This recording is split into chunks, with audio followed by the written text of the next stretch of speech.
RVs are perfectly built and handled pieces of machinery that never go wrong, ever. Today, I'm reacting to some RV fails. My name is Emily. I'm a certified mobile RV repair tech based in Las Vegas, and this is RV Repairwoman. Let's watch the first clip. Okay, so we have an RV. What is, no. No. Ooh, oh my God, so gross. They ask you how you are, you just have to say that you're fine when you're not really fine, but you just can't get into it because they would never understand. Can you imagine how bad that smells? So I think this guy is trying to empty his black water tank. This is obviously not how it is supposed to go. Just so you do know, if you are about to go on your first RV adventure, when you go to drain your black tank, you should basically almost not encounter any poo water at all. You're gonna take your hose, you're gonna hook it up to the RV, and then you're gonna hook it up to the dump station. And then usually what I recommend to people is that you pull your gray tank valve first in order to double check that there are no leaks anywhere with gray water as opposed to black water. Once we've confirmed there's no leaks anywhere, then close up the gray tank. Make sure to don't drain it all the way yet. Then you're gonna open your black tank and let your black tank drain completely. Then close your black tank and then reopen up your gray tank.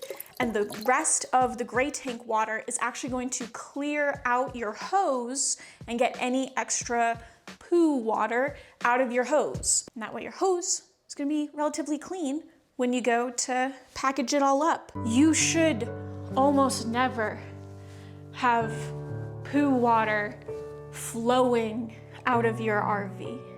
No. Ooh, we started strong. Next clip. Oh no. Are they all out? Because you've got the two in the back and it looks like there's another smaller one in the front. Ooh, no. And they're not Schwintex or Power Gear slides because they don't have the squiggly tracks on the side. Assuming that this driver brought everything in and these came out after the fact, it can happen with hydraulic because the way that your hydraulics work, you basically have a rectangle with a T inside of it. And so when we want to extend the T out, either to bring our landing gear down or to push out a slide, we pump hydraulic fluid into the top and that pushes everything down. When we want to retract our legs or bring in a slide, we'll push in hydraulic fluid into the bottom of the T and that pushes everything up. There is a seal that connects that sort of upper compartment and the lower compartment. And if that seal starts to go, then you can get hydraulic fluid that leaks from the retract side up into the extend side. And then that can slowly start pushing either your slides or your landing gear down. You normally would only have this happen to one slide or one landing gear. It would be weird, in this example, that they all went at the same time and they all came out at the same time. And when things fail like that, it tends to go slowly. So you're driving down the road and your slide would slowly start trying to come out and hopefully you would catch it before they came all the way out. But yeah, whoo, check that rear view window while you're driving. Wide load. Next clip. Ooh, more black tank. More black tank. Why did I get so many of these? So keep those tanks closed, you guys, otherwise this is the result. So what he's referring to here are your black tank valves and your gray tank valves. So normally you want to keep your black tank valve closed. I know a lot of people get to their RV park spot, they get all hooked up and then they keep that valve open. So that way it feels like their RV is acting like a house. Like here in a residential house where you can just flush your toilet and never have to think about your poo again. If we keep that valve open all of the time, it's going to allow the liquids inside the tank to slowly drain out while leaving behind the solids. Over time, gives you this dreaded poo pyramid effect, where you just have like a giant pile of hardened poo inside of your RV black tanks. And apparently also drastically increases your chances of getting black mold, which you just don't want to be interacting with. That's gross. Next clip. So I brought my car to the mechanic last week and the repair was quoted at $1,400. And for some reason, I decided that this was gonna be the time after 30 years of living on this planet that I was gonna become a man and do physical labor. My coworker's like, yeah, changing the spark plugs and coil packs, we got it. I'm like, yeah, we got it. We didn't have it. I'm just gonna show you. This is what my car was doing when we turned it back on after putting everything back together. Is the car ruined? Yes. Do I feel accomplished and so manly because I did physical labor with my hands? Yes. Did we accidentally plug a hose that shoots radiator fluid directly into the engine? Also yes. So this is a learning lesson for all of us. Just pay the mechanic next time. Okay, so that one wasn't directly RV related, but car related at the very least, and RVs have motors. Oh my goodness. This is always like the juxtaposition I play on this channel of like, I wanna give people as much information as I can. Like, I hate gatekeeping, how to fix your RV, and I want you to feel like you have, you know, whatever this hand motion is. I want you to feel like you have your own independence and like you are in control of your space. But also like, sometimes it really is time to call the professional. And yeah, this was really one of those times. I had to call, they're having issues with their slides. Like this one won't go in, on the other side won't go out. So let's take a little closer look here. So the floor is rotted out on it. Similar to this floor down here. Yep. It's got a true frame. So it's stronger slide out compared to the Swintex. This is actually a slide in a slide. What? This one is even heavier yet. I've literally never seen that. The Swintex system itself isn't the issue. It's a structure part underneath. And I don't fix those parts in the field because Me neither. you need some big equipment to get a big slide out like this out. So that's why I refer these jobs to a shop, because they have the equipment in the area to take a floor apart and put it together and get everything working the way it's supposed to. So this is why, especially in my RV maintenance guide, link in the description, I've got a whole guide that walks you through step by step how to do like all of the maintenance that you're supposed to be doing in your RV. And I personally recommend that people get up on their roofs twice a year and just be looking for tears in the roof or sealant that is broken.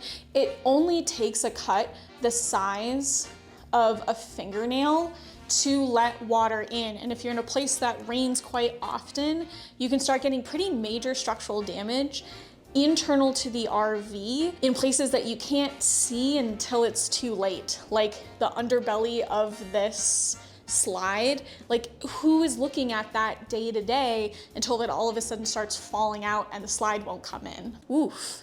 And also that slide within a slide, don't know who thought that was a fantastic idea.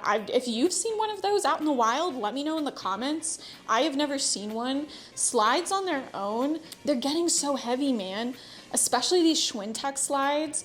All of a sudden you start seeing a slide that is like the full length of an RV and has their entire kitchen in it, and it's a Schwintex slide. I'm like, not this tech.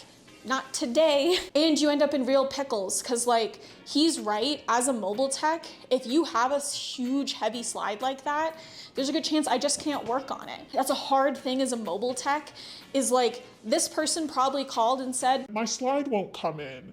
And that could be everything from a blown fuse, which of course I can help you with, all the way out to this, where they need like that slide structurally rebuilt.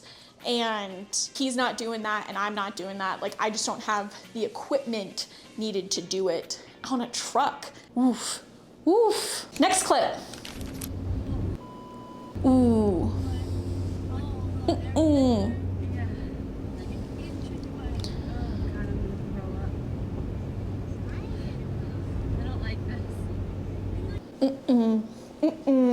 Not today. Even if you know the height of your RV and the tunnel tells you how high you are, what if you hit a bump? A pebble? They're saying they're within 3 inches. That's this long? Like, literally, you hit a bump, a wiggle, your suspension releases slightly.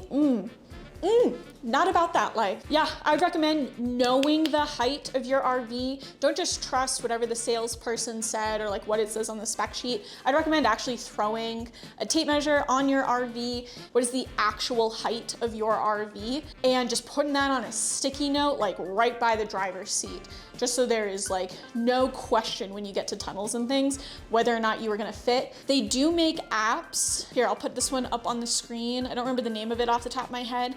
This is basically like Google Maps. It's gonna give you directions on how to get to places, but it's going to work around tunnels and overhangs and lightweight bridges that you might be too heavy for. It's going to help route you around those things, which is very exciting. Next clip.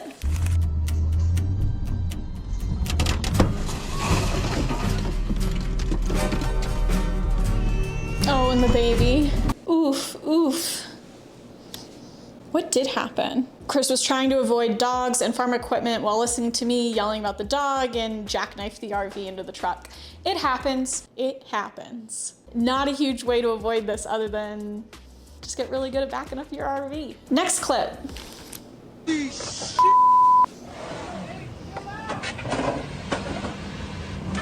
Where are you?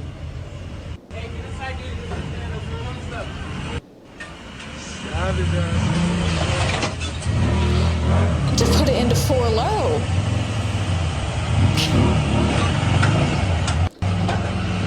at this guy. Dude, no, stop. Were they just at a drive-through? Dude, I mean, we've all been there where you're just like stuck in a situation and you just want to get the hell out of Dodge and you're like, maybe if I just ran out of here, I could just make this whole situation go away. And I bet you that driver is like, oh, I don't want to have to pay for the damages I've done to the building. I'm just going to try to yeet myself out of here. You see how well that worked for him. Before we watch this last clip, please consider hitting subscribe. I'm an RV tech out here giving you the RV tips and tricks that most techs don't want you to know. But let's check out that last clip. Okay, we've got a wheel. Have old Billy up and running again. What are we pouring in? Oh. Kind of thinking this is a bad idea, buddy. I think so too. I think we should listen to the friend. All right. You gonna get her back up and running tonight? Yeah.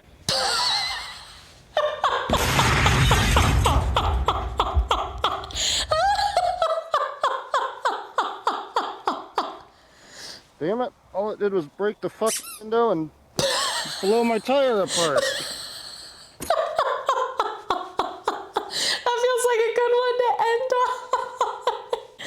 If you haven't seen, you can potentially reseat a tire by filling it with something flammable, igniting it, and it'll basically allow the tire to suck itself up into where it's supposed to be seated. You do then need to like immediately be on it with air. Like it's not going to stay seated. You then have to fill the tire. It's a dangerous way to do it for that exact reason. But it is a thing that people can do. I don't recommend you do it, but like it is a thing that has been done in the world. That's why you don't. That's why you don't. Editing Emily popping in here to say that if you have a clip that you would like seen reacted to by a certified tech, especially if you are another tech out there and you've seen some crazy stuff, you know what I'm talking about, you can go ahead and submit that to rvrepairwoman.com/react. And you might even see your clip right here on the channel. In the meantime, please consider hitting subscribe. I put out new videos like this every week, giving you the RV tips and tricks that most techs don't want you to know. This has been RV Repairwoman. You got this. But